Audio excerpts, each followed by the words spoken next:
السلام عليكم، ازيكم يا حبايبي؟ عاملين ايه رأيكم في المكرونة الحلوة دي؟ أكلة لذيذة كده وخفيفة. دي مكرونة نجرسكو. آه تعالوا نشوف بقى هنعملها ازاي. بصوا بصوا، جوسي كده وحلوة. انا عندي هنا صدور الفراخ جبتها وقطعتها زي الشاورما. الاول غسلتها كويس جدا بالليمون والملح والدقيق، وقطعتها شاورما كده، وحطيت عليها بصلايه بقى مبشوره، وعليها التوابل بتاعتها كاري وبابريكا وملح وفلفل وجنزبيل بودر. تبلتها بقى واركنها شويه. هنا حطيت ميه عشان اسلق المكرونه. الميه غلت اهي، وحطيت فيها الملح بتاعها، وهنزل بقى بالمكرونه. مكرونه سباجيتي زي ما انتم شايفين كده، وهسيبها تتسلق.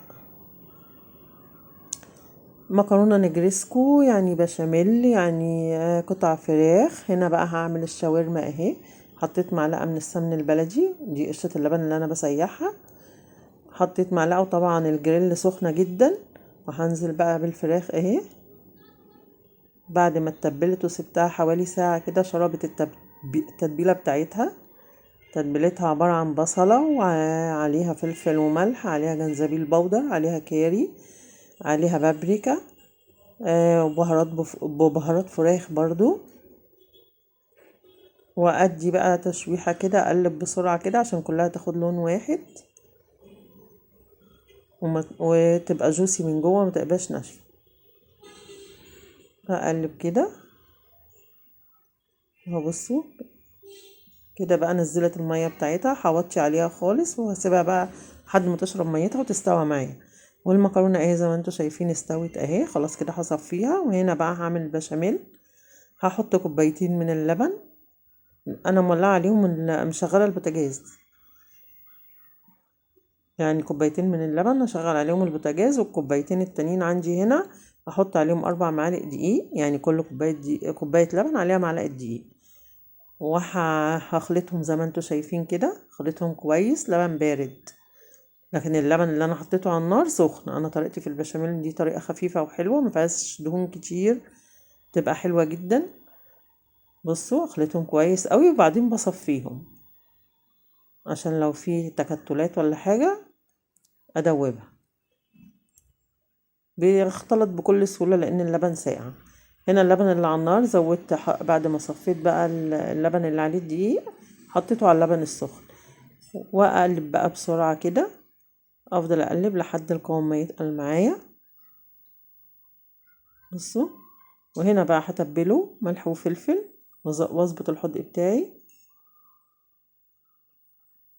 وافضل اقلب فيه ما سيبهوش عشان ما يكلكعش معايا، ما يكتلش. بصوا هو هنا، بصوا بيطلع بابلز كده، يبقى كده استوى، بس تقيل معايا، تقيل شوية. انا مش عايزة القوام ده، عايزاه خفيف شوية، فهزود كمان كوباية لبن. واقلب كده برضو لحد برضو ما يغلي معايا، يطلع بابلز كده، يبقى كده استوى.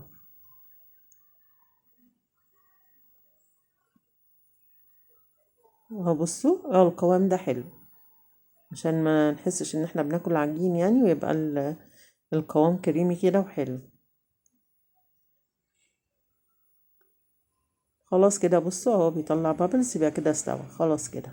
طفيت عليه وحطيت بقى نص كوباية قشطة. بنحط قشطة او ممكن كريمة، او ممكن جبنة مثلثات، ممكن جبنة كريمي. بس انا بحب القشطة، بتدي للبشاميل طعم حلو جدا. خلاص كده هنزل بقى بشوية جبن. هحط شوية جبن من عندي، الجبنة موتزاريلا.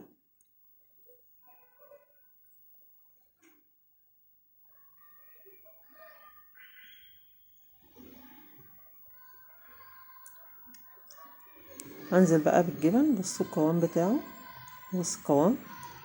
البشاميل بالطريقة ديت بيبقى خفيف جدا، وبيبقى حلو، ومفهوش دهون خالص، غير اللبن طبعا والقشطة. دي حتة اهي جبنة، جبنة موتزاريلا بس كانت متجمدة، وشوية جبنة تركي، جبنة رومي مبشورة. احنا بنقول عليها جبنة تركي في اسكندرية. وحطيت بقى الجبنة الموتزاريلا برضو هتسيح اهي مع البشاميل عشان سخن. خلاص كده هنزل بقى بالمكرونة واخلط بقى البشاميل اللي انا عملته مع المكرونة. بعد كده اروح منزلة بقى ايه الفراخ بعد طبعا ما شربت ميتها وخلاص استوت. اخلط بقى كله مع بعض في الحلة كده، وطبعا مشغلة الشواية، هي كل حاجة مستوية، فانا هشغل الشواية مش هشغل الفرن من تحت خالص عشان بس الوش ياخد لون. هنا بقى حطيتها في الطواجن وهدخلها الفرن. طبعا رشيت فوقيها زي ما انتم شايفين كده جبنة الموتزاريلا وجبنة رومي، وشكلها الجميل. وشكرا.